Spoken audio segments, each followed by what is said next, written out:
बाबा जी की प्यारी साथ संगत जी, राधा स्वामी जी। आज हम बात करेंगे बहुत ही महत्वपूर्ण साखी है। मिली नरदेह ये तुमको, बनाओ काज कुछ अपना, पचो आए इस जग में, जानियो रैन का सपना।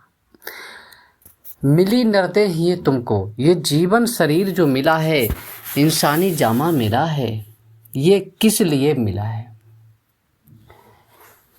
इससे क्या काम करना है तुम्हें, जो उस मालिक ने 84 लाख योनियां भोगने के बाद एक इंसानी जामा मिला है। इससे क्या करना है आपको? उस मालिक ने क्यों शरीर दिया है? सृष्टि का, बड़े ऋषि मुनि बुजुर्ग लोग कहते हैं, सृष्टि का सरताज जो सृष्टि है, जो योनि है, ये मनुष्य जन्म ही है। अगर मनुष्य जन्म ना हो तो सृष्टि का सरताज नहीं, सृष्टि चल नहीं सकती। खैर, इसके बाद हम बात करते हैं कि जो सृष्टि बनी है मनुष्य के अधीन, सब मनुष्य जो है ये, क्योंकि इसमें सोचने समझने की सारी चीज़ों की क्षमता होती है। और जो हम बात करें, अगर इस दुनिया में कोई उत्तम से उत्तम जन्म है तो मनुष्य जन्म ही है, इसके अलावा कोई नहीं। योनियां तो बहुत सारी हैं, लेकिन उत्तम से उत्तम सबसे श्रेष्ठ जन्म जो है ये मनुष्य का ही है। ये श्रेष्ठ क्यों बताया गया है? इसके सबसे बड़ा इसका कारण ये है क्योंकि इसमें जो है सोचने समझने की क्षमता होती है और बहुत ही किस्मत कर्म सुधार कर इसको मनुष्य का जामा मिलता है कि तो भाई अपने कुछ कर्म सुधार, उस मालिक से मिलने का प्रयत्न कर, तो उस मालिक से मिलने का कोई रास्ता ढूंढ, और नहीं तो सारे एक दूसरे के दुश्मन बने हुए हैं। सारे जितने भी सृष्टि में सभी एक दूसरे के दुश्मन बने हुए हैं, और चाहे कोई भी हो, ठीक है, जो भी है सब एक दूसरे के दुश्मन बने हैं। और बात करते हैं, जैसे जल में जीव रहते हैं, इसमें जीवों को जीव खाते हैं, जीवों को जीव खाते हैं। कैसे खाते हैं? व्हेल मछली बड़ी मछलियों को खा जाती हैं, मगरमच्छ छोटी मछलियों को खा जाते हैं, छोटी मछलियाँ कीड़े मकोड़ों को खा जाती हैं। और इस दुनिया में इतने जीव हैं कि अगर सुई की नोक रखो तो उसके नीचे भी 20 जीव आ जाते, हजारों जीव आ जाते हैं। एक दूसरे के सारे दुश्मन बने हुए हैं। बकरी घास को खा जाती है। और देखा जाए इस दुनिया में अगर उत्तम से उत्तम जन्म है तो मनुष्य ही जन्म है। तो हम बात करते हैं मनुष्य जन्म आखिर बना ही क्यों?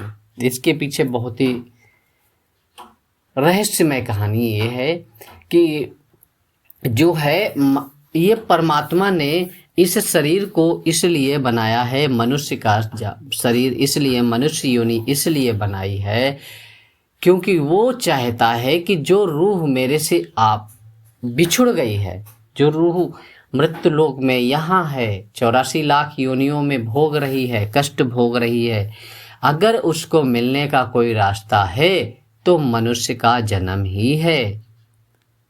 मनुष्य का जन्म पाते ही ये सारे अच्छे कर्म करे, उस परमात्मा की तरफ लगाव करे, एक अच्छे परमात्मा को, अच्छे गुरु की तलाश करके ये चाहे तो उस मालिक से मिल सकता है। इसीलिए उस मालिक ने ऐसी योनि का निर्माण किया है। और नहीं तो आप जानवरों को ले लो, बुद्धि नहीं होती, इसमें सोचने समझने की क्षमता नहीं होती, इनको डंडे मार दो थोड़ी देर बाद फिर वैसे हो जाते हैं ये। खाना ना दो ये मांग भी नहीं पाते हैं। तो इनमें कोई क्षमता नहीं है, समझ तो होती है लेकिन बुद्धि नहीं होती है कि क्या होगा, क्या इनमें अक्ल है? ये बेजुबान हैं जानवर, ये हमें कुछ ज्ञान नहीं दे सकते, ना उस मालिक तक मिल सकते हैं। हाँ, इनकी रूह भी कहती है कि हम मालिक से मिले, लेकिन इतनी उस मालिक की दया होगी तो ही मिल सकती, अन्यथा नहीं मिल सकते। लेकिन उत्तम जो है मनुष्य का जामा ही उत्तम माना गया है, इसलिए क्योंकि यहाँ पर सोचने समझने की सारी शक्तियाँ तुम्हारे अंदर मिली हुई हैं। अगर चाहो तो आप उसको प्रयोग करके आप उस मालिक तक मिल सकते हैं। एक उदाहरण हम देते हैं, जो प्रहलाद का उदाहरण देते हैं।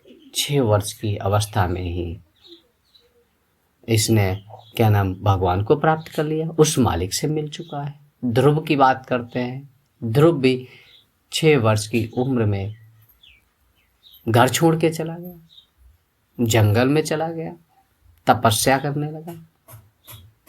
ठीक है, तो उस मालिक से मिला।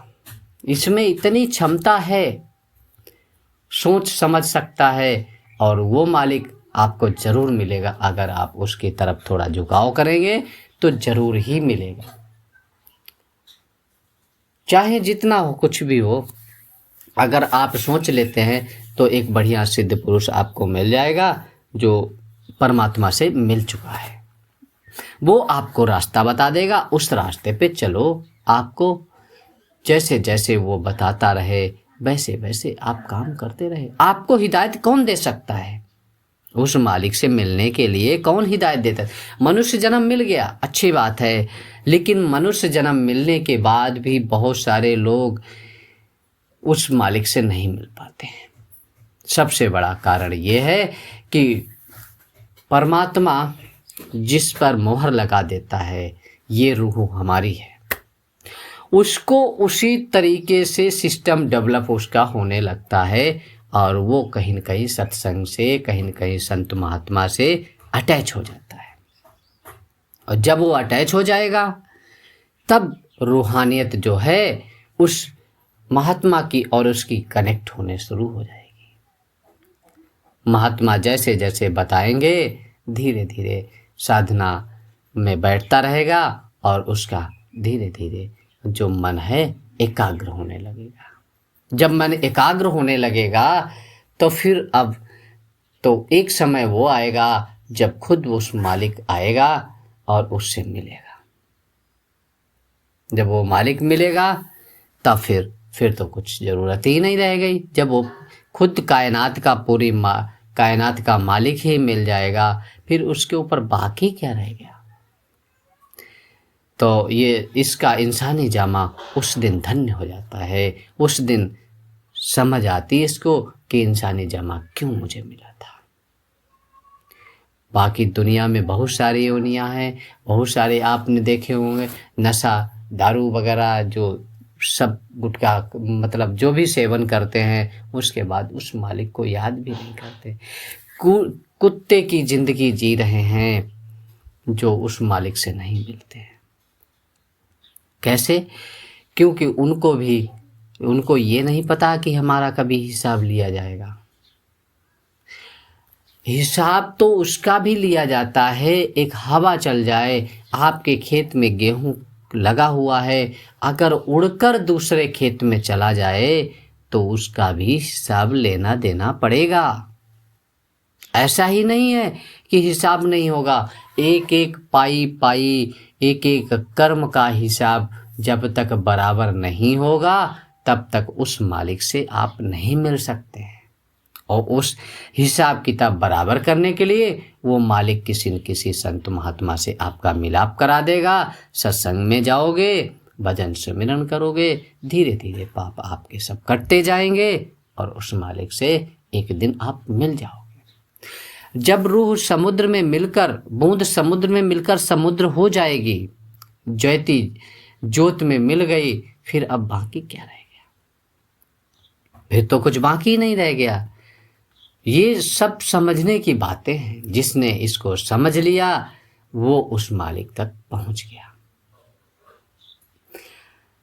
क्योंकि ये जो आज का जो सार हमारा था, बात करते हैं, साखी तो इतनी ही थी। बस सार हमारा ये है कि इंसानी जामा का मतलब क्या है, इंसानी जामा मिला तो मिला क्यों है। इंसानी जामा सिर्फ इसलिए मिला है, भाई एवं बहनों से गुजारिश है हमारी कि इंसानी जामा का इससे कुछ लाभ उठाएं, उस मालिक से मिले। पैसा तो कई एक तरीके से कमाया जा सकता है, लेकिन जो ईमानदारी हक हलाल की कमाई से जो पैसा कमाते हैं उसमें कुछ मज़ा ही और है, उसमें स्वाद ही और है। आज आशा करते हैं आज की साखी से हमारी साखी जो बनाई आज हमने वीडियो के माध्यम से, आप लोगों को इससे जो सीख मिले कमेंट में मुझे ज़रूर बताइएगा। और इसी के साथ मैं अपनी बाड़ी को विराम देता हूँ और फिर एक नई साखी एक शब्द के साथ फिर मिलेंगे। तब तक के लिए आप सभी को प्यार भरी राधा स्वामी जी। वही फिर से मिली नरदेही ये तुमको बनाओ काज कुछ अपना, बचो मत आए इस जग में जानियो रैन का सपना। ये जो सपना जिंदगी है ये सपने की तरह जा रही है, इससे जागने का इंसानी जामा है।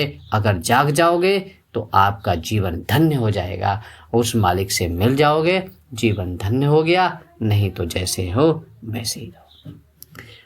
इसी के साथ बाड़ी विराम करते हैं, फिर एक नई साखी शब्द के साथ फिर मिलेंगे। तब तक के लिए आप सभी को प्यार भरा राधा स्वामी जी, राधा स्वामी जी।